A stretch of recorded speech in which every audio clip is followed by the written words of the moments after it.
You're standing at the altar. It's your wedding day, the one moment you've waited for your whole life. And then, out of nowhere, your own brother drops to one knee and steals your thunder. What would you do? Walk away? Scream? Or quietly plot the perfect revenge? Because that's exactly what I did, and it ended up costing him everything. Before we dive in, tell me in the comments, if someone hijacked your wedding like this, what would you do? And don't forget to hit like and subscribe, because this story proves that karma sometimes needs a little help. I'm the oldest of three, me, 35, my sister Abby, 32, and our youngest brother, Todd, 29. Todd's story started complicated.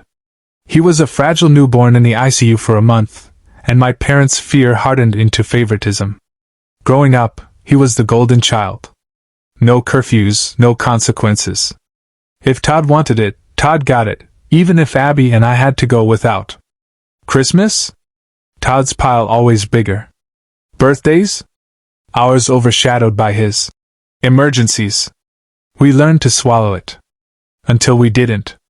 It wasn't just the gifts. Todd loved attention. He drank it in like oxygen. Cousin's graduation? He accidentally announced he'd dropped out of school to pursue his dream, pulling the spotlight. Abby's baby shower? Lucy, Todd's girlfriend, stood up mid-toast to announce her pregnancy. People clapped. Abby cried in the bathroom. Each time, my parents brushed it off. He didn't mean it, he just gets excited. But we saw the pattern. He couldn't stand not being the center of the universe. When I proposed to Michelle, I wanted to elope. Simple. No drama.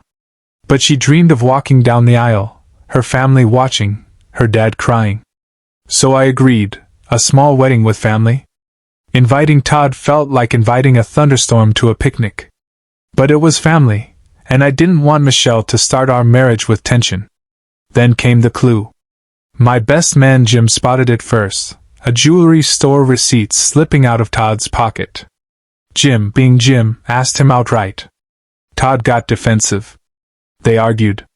Jim told me everything. My stomach dropped. Todd proposing at my wedding? It wasn't paranoia. It was classic Todd. I confronted him.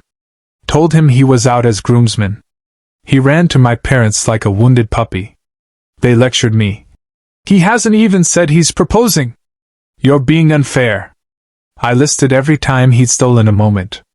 They had no rebuttal. Eventually Todd agreed not to try anything. But I knew Todd. Words mean nothing when he smells attention. So I warned him. If you try anything at my wedding, you'll regret it. He smirked. You're overreacting. I wasn't. Everything was perfect. Michelle in lace and sunlight. Music swelling. The smell of roses and hairspray. My hands shaking as I held hers.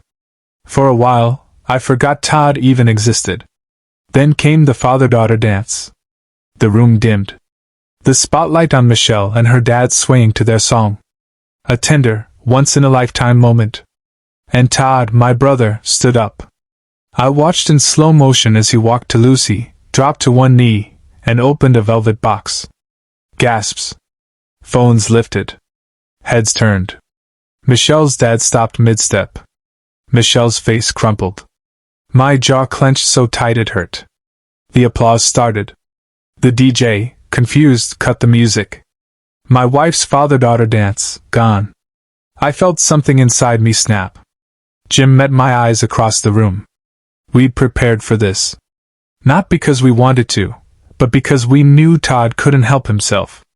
Weeks before, we'd hired a woman, call her Kara, to play a role.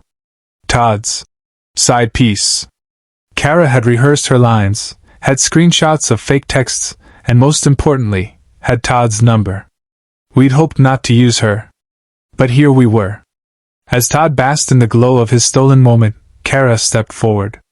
He didn't see her until she spoke.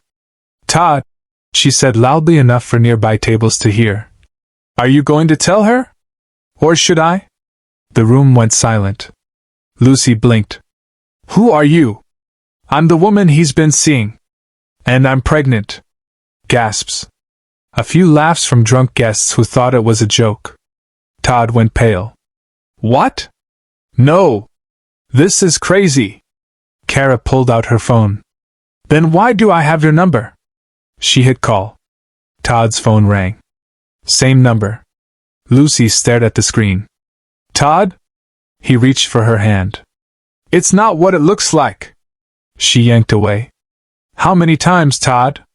How many times are you going to humiliate people for attention?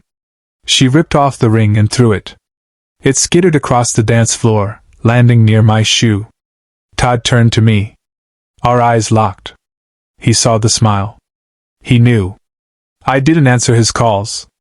Not after the reception. Not during the honeymoon. Not when my parents texted. Explain what you did. Lucy threw him out, denied access to their kid. Todd raged, demanded I clear his name. I sent one text back. No idea what you're talking about. Attached was a screenshot of my wedding bill with a vague message about reimbursement for half the costs. Michelle knew everything. After Todd ruined her moment with her dad, she squeezed my hand and whispered, "Do it." So I did. Now even Abby thinks I went too far. Maybe I did. But when I picture Michelle's face that night, watching her father-daughter dance stolen, I feel no guilt. Scene 8, internal monologue, why I did it. People think revenge is about rage. For me, it was about boundaries. About years of swallowing my parents' favoritism, watching Todd trample through milestones like they were his stage props. This wasn't just about a proposal. It was about a pattern. About finally making him face a consequence that couldn't be brushed off as, he didn't mean it. Do I regret hurting Lucy? A little. She didn't deserve public humiliation. But she also didn't deserve a partner who'd treat life like a performance. Scene 9, dialogue flashback, the warning. I still hear our last pre-wedding conversation. Me. If you pull something at my wedding, you'll regret it. Todd, smirking. You're overreacting. It's just a wedding. Me. It's my wedding. Not your stage. He didn't listen. In the end, Todd's show-stealing proposal became his public downfall. The guests saw him exposed. Lucy saw who he really was. And for the first time in our lives, Todd wasn't the center of a celebration, he was the cautionary tale. Do I think I went too far? Maybe. But sometimes the only way to stop a lifetime of boundary breaking is to draw a line so bold it can't be ignored. Todd taught me that. And on my wedding day, I taught it back. What do you think? Was this revenge or just overdue justice? Let me know in the comments.